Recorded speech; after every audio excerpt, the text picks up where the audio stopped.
David McCullough, The Pioneers, the heroic story of the settlers who brought the American ideal west.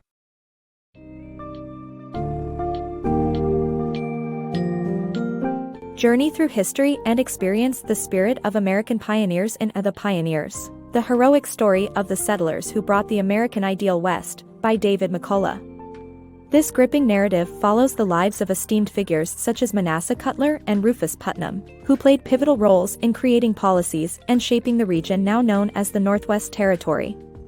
Discover how the 1787 Northwest Ordinance forged a society characterized by principles of liberty, education, and opportunity, along with the consequential abolition of slavery in the region.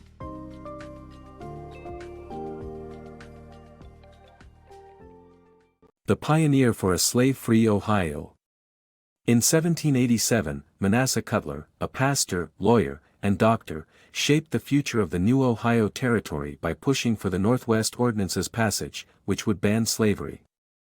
Despite having no experience in frontier life, he brought his extensive knowledge of science and his passion to explore.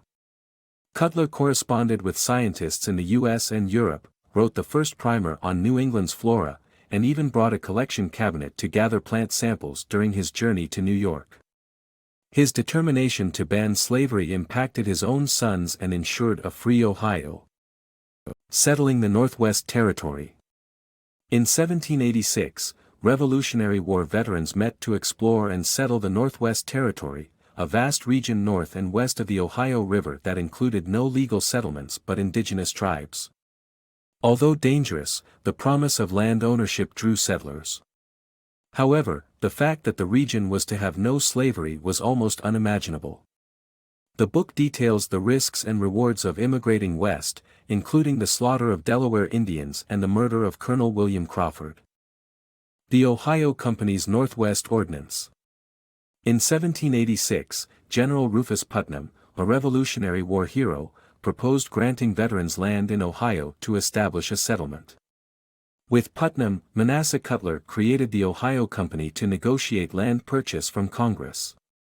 The Northwest Ordinance forbade slavery, and in 1787, Congress passed the ordinance and granted 5 million acres for $3.5 million. The agreement set up a government system and prioritized creating an educational system, including a university, before any settlement. Forts and treaties. As settlers arrived in Ohio, they built Fort Harmar for protection against chaotic squatters. Putnam designed a larger fort, Campus Martius, to accommodate the growing settlement and preserve the ancient nearby Great Mound. While some local tribes were friendly, others wanted to block settlement of lands north of the Ohio River. The Americans hoped modest payments could enable them to settle without conflict, but the natives massacred wild game during treaty discussions, and the treaty signed was hollow, providing the settlers with no greater security. In the late 1700s, settlers arrived in Ohio, building a new life for themselves while also facing the inherent dangers of starting a new community in unfamiliar territory. To ensure their safety, the pioneers built Fort Harmar under the leadership of Josiah Harmar. However, rather than protection from indigenous tribes, the fort aimed to safeguard against chaotic illegal squatters who had little interest in organized government and revealed genocidal hatred towards Native Americans. While natives typically welcomed newcomers, their friendliness waned as the settlers grew in number. As the settlement expanded, Fort Harmar proved too small to accommodate the community's growing safety needs. Putnam recognized the need for a larger fort and designed Campus Martius. It could house up to 864 people and even had a wharf. In designing the new structure, Putnam preserved the ancient nearby Great Mound, an enigmatic earthwork that fascinated him. Archaeologists discovered that it was constructed over 2,000 years ago by the Ohio Hopewell culture. Putnam hoped to establish a treaty with the natives. Some tribes were friendly, but others sought to block the settlement of lands north of the Ohio River. During treaty discussions, the native representatives massacred as much wild game as they could, apparently with the intention of starving the settlers out. The treaty signed on January 9, 1789, was inadequate, providing no greater security. It was evident that the scale at which the settlers were arriving and constructing dwellings alarmed the indigenous people, who rejected the notion that anyone could own land. By highlighting the settlers' haphazard arrival in Ohio and their eventual interactions with the natives, this book offers a fascinating glimpse of early American history. The tragic massacre at Big Bottom. In the late 1790s, Rufus Putnam warned against building a settlement at Big Bottom, and his fears came true when a group of natives brutally attacked and killed 14 settlers.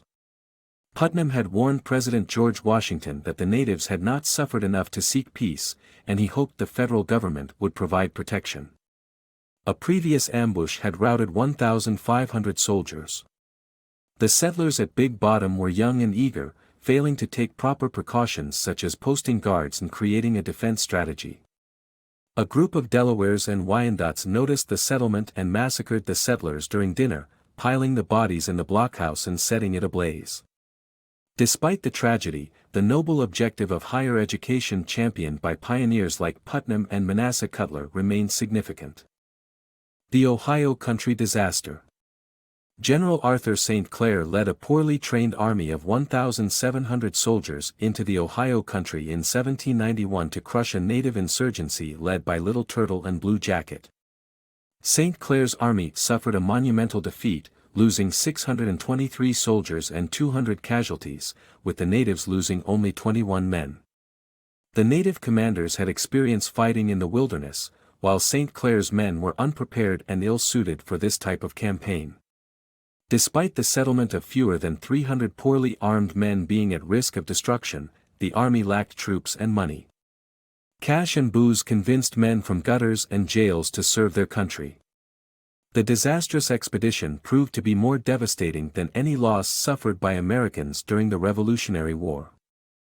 St. Clair's defeat and the rise of Mad Anthony Wayne. St. Clair's defeat was a result of his poor decisions, the army's lack of preparation and ignorance of the enemy. After the failure, St. Clair stepped down, and Washington appointed Mad Anthony Wayne to lead. Wayne raised a proper army and won a decisive victory over native warriors. The Treaty of Greenville was signed in 1795, which separated whites and natives in Ohio, leading to a surge of new settlers. St. Clair's defeat was inevitable due to poor leadership, ignorance of the enemy, and an unprepared army. The disastrous event led to St. Clair stepping down and requesting the first congressional investigation in U.S. history. The author explains how Washington responded to the defeat, increasing the military size and pay scale and considering candidates for St. Clair's replacement. Enter General Mad Anthony Wayne, a persistent and aggressive leader with a reputation suited for the challenge at hand. The people's anxiety lifted as Wayne raised and trained a proper army. Finally, in 1794, he won a decisive victory over the native warriors.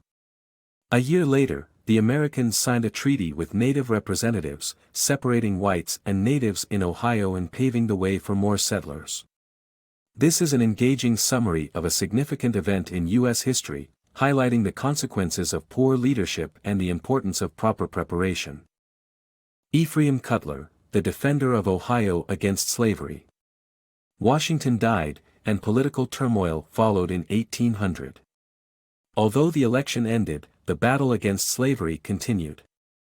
Some argued for slavery with age limits, but Ephraim Cutler, a member of Ohio's legislature, was against it. He cast the deciding vote that prevented the introduction of age-based slavery. By the end of the War of 1812, Ohioans were optimistic, with Ohio's population reaching 500,000 and growing.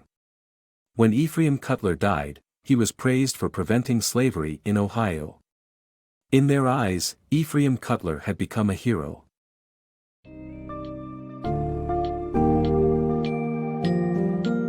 As the pioneers' journey unfolds, it becomes clear that their perseverance, determination, and foresight laid the foundation for the United States' westward expansion, culminating in a lasting impact on American history.